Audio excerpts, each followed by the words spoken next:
Bonjour chers amis de Bill et Bob, mon nom est Chad B, je suis un alcoolique. Aujourd'hui on va continuer la lecture du gros livre des alcooliques anonymes. Donc c'est la 4e édition. On est rendu à la lecture de l'avant-propos de la 2e édition de Alcoholics Anonymous. Avant qu'on commence, chers amis, si vous voulez vous tenir au courant de toutes les nouvelles vidéos publiées sur cette chaîne, vous n'avez qu'à cliquer en bas ici, il y a un bouton rouge, soit subscribe ou s'abonner, et puis une petite cloche à côté qui va vous envoyer des notifications régulièrement à chaque fois qu'on a une nouvelle vidéo. Donc on va commencer. Avant-propos de la 2e édition de Alcoholics Anonymous. Les statistiques données dans cet avant-propos sont celles de notre association en 1955. Depuis 1939, année de la rédaction de l'avant-propos original de ce livre, un véritable miracle s'est produit. Dans la première parution, nous exprimions l'espoir que tout alcoolique qui doit se déplacer puisse trouver l'association des alcooliques anonymes à son point de destination. Déjà, disait encore le texte d'origine, des groupes de 2, 3 et 5 membres sont apparus dans d'autres localités. 16 ans se sont écoulés depuis la première édition de ce livre et la sortie de la 2e édition en 1955. Pendant ce bref intervalle, les alcooliques anonymes se sont multipliés pour former près de 6000 groupes qui totalisent bien au-delà de 150 000 alcooliques rétablis. Des groupes existent dans tous les États américains et dans chaque province au Canada.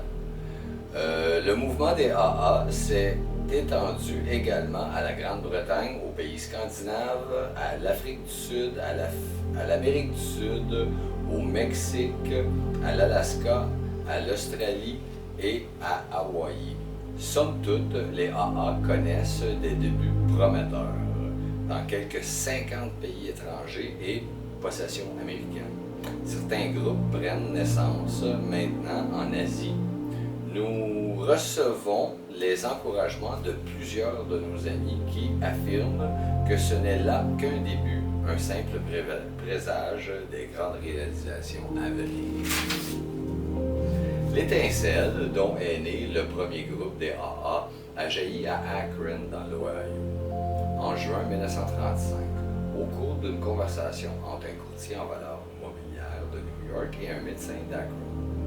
6 mois auparavant, le courtier avait été délivré de son obsession de boire grâce à l'expérience spirituelle qu'il avait vécue à la suite d'une rencontre avec un ami alcoolique qui avait été en contact avec les groupes Oxford de l'époque.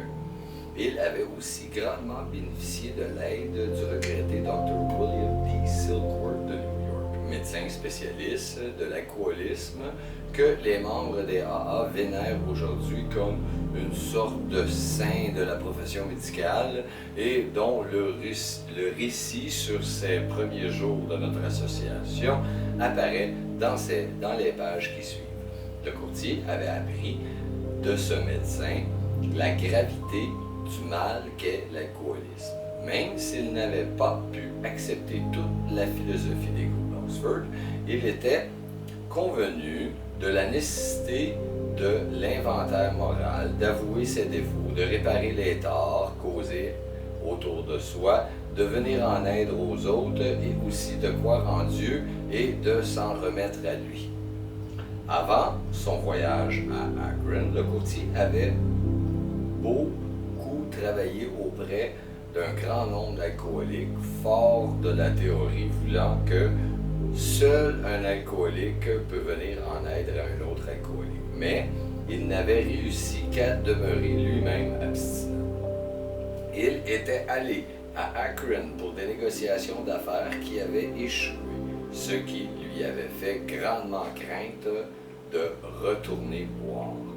Il a soudain pris conscience que s'il voulait s'en tirer, il devait transmettre son message à un autre alcoolique. Cet alcoolique, il le trouva en la personne du médecin d'Akron.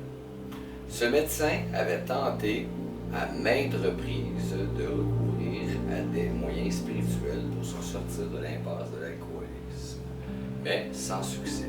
Cependant, lorsque le courtier lui a demandé la description de l'alcoolisme et de sa nature désespérée, telle que le Dr.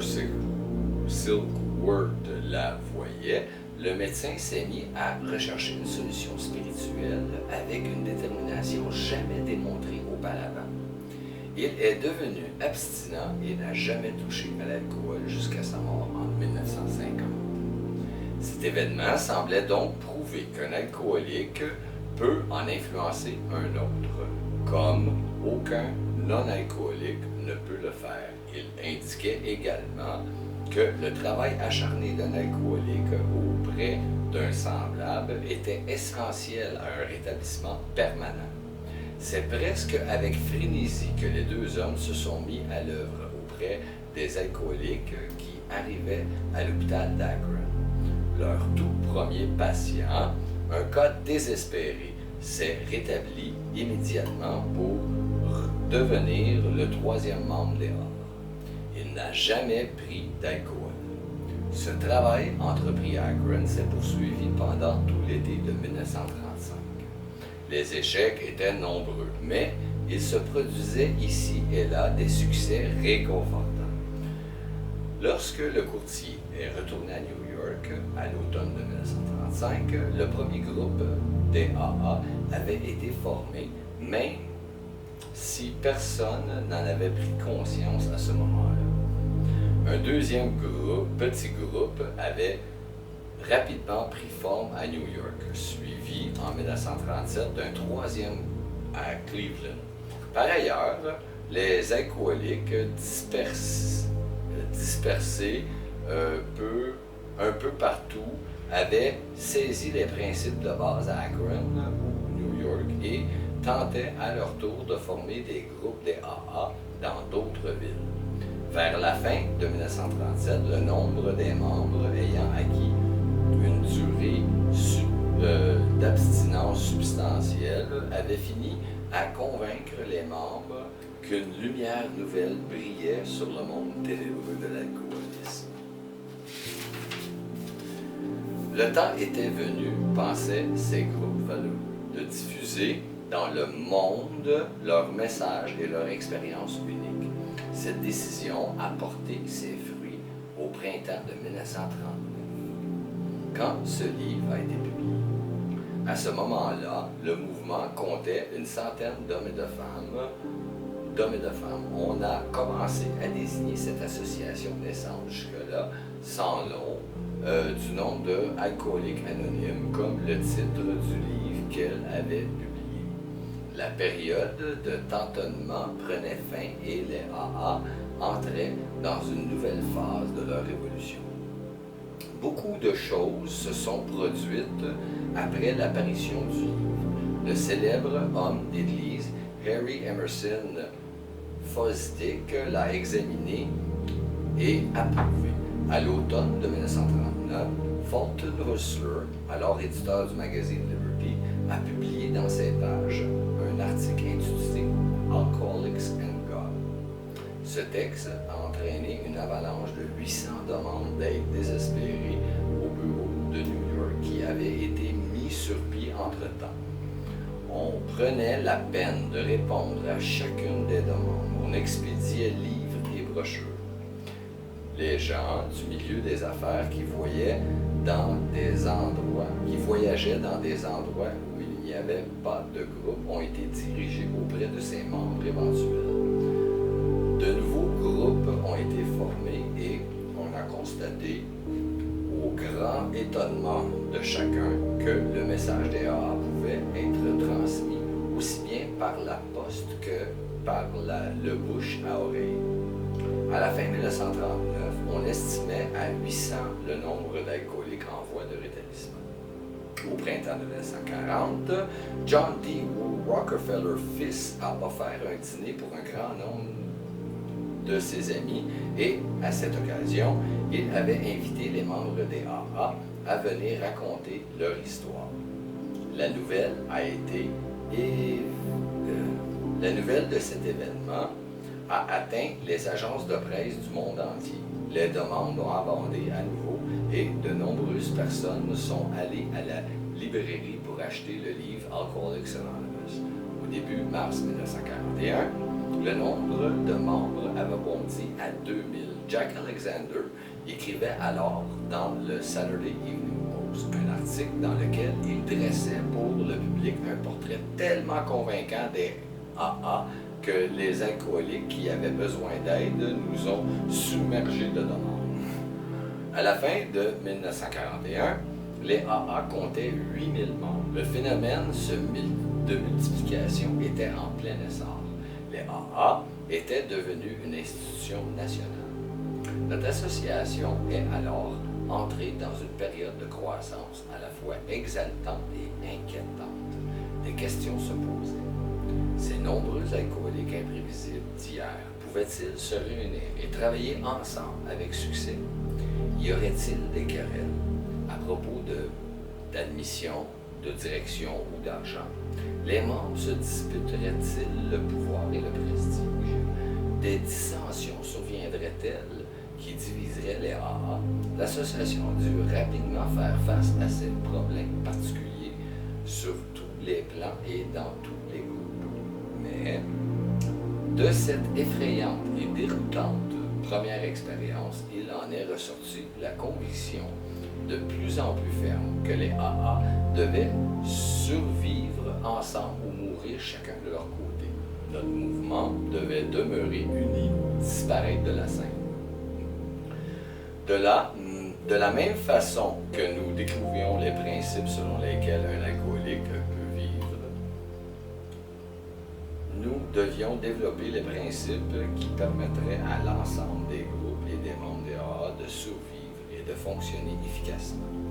On a pensé qu'aucun alcoolique, homme et femme, ne serait exclu de notre association, que nos chefs devraient servir sans jamais gouverner, que chaque groupe devrait être autonome et qu'il n'existerait pas de thérapie faite par des professionnels. Il n'y aurait ni cotisation ni droit d'entrée. Nos dépenses seraient payées par nos propres contributions volontaires. Il y aurait le minimum d'organisation, même dans nos centres de services. Nos relations publiques seraient fondées sur l'attrait plutôt que sur la réclame. Il a été décidé que tous les membres devraient rester anonymes dans leur rapport avec la presse, la radio, la télévision, le cinéma. Et en aucun cas, nous ne devrions appuyer quelque cause, créer des alliances ou nous engager dans des controverses publiques. C'était en substance les 12 traditions des AA. On trouve le texte intégral à la page 626 de ce livre. Même si aucun de ces principes n'avait force de loi, on les avait tellement adoptés en 1950 qu'ils ont été entérinés par notre première conférence internationale tenue à Cleveland. Aujourd'hui, la remarquable unité des AA est l'un des atouts les plus précieux de notre association.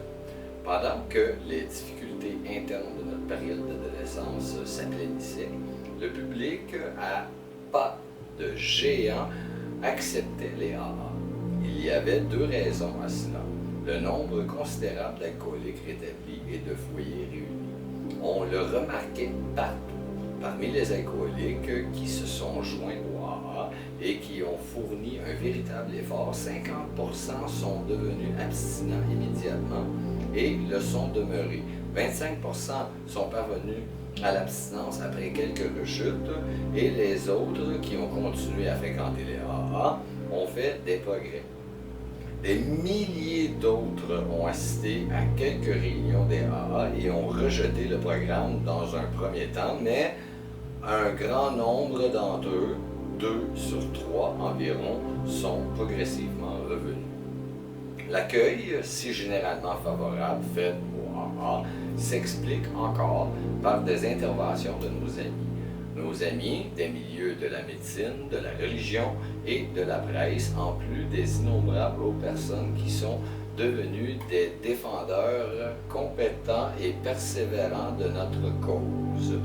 Sans leur appui, les AA n'auraient progressé que très lentement. Certains des recommandations données aux AA par des amis médecins ou religieux sont présentés plus loin dans ce livre. Les Alcooliques Anonymes ne sont pas une organisation religieuse. Nous n'endossons non plus aucun point de vue médical particulier, bien que nous collaborions largement avec le monde médical et avec le monde religieux. L'alcoolisme n'établit pas une distinction sociale. Nous constituons un bon échantillonnage de la société américaine et à l'étranger. On constate actuellement les mêmes résultats. Dans le rassemblement de religions que forment nos membres, nous réunissons des catholiques, des protestants, des juifs, des hindous et quelques musulmans et bouddhistes. Plus de 15% de nos membres sont des femmes. À l'heure actuelle, le nombre de membres des AA augmente d'environ 20% par année. Jusqu'à maintenant, nous n'avons qu'effleurer le problème global de plusieurs millions d'alcooliques actifs ou éventuels dans le monde. Nous n'atteindrons probablement jamais qu'une fraction raisonnable du mal de l'alcoolisme dans toutes ses ramifications. Nous ne détenons certainement pas le monopole quant à la thérapie à appliquer à l'alcoolique, mais nous n'en espérons pas moins vivement que tous ceux qui n'ont pas encore trouvé de solution puissent en entrevoir une dans les pages de ce livre pour finalement se joindre à nous sur la voie d'une liberté nouvelle. Bon, ben ça c'était l'avant-propos de la deuxième édition des Alcooliques Anonymes. Chers amis de Bill et Bob, je vous aime énormément. Prenez soin de votre établissement et puis je vous souhaite un bon 24 heures.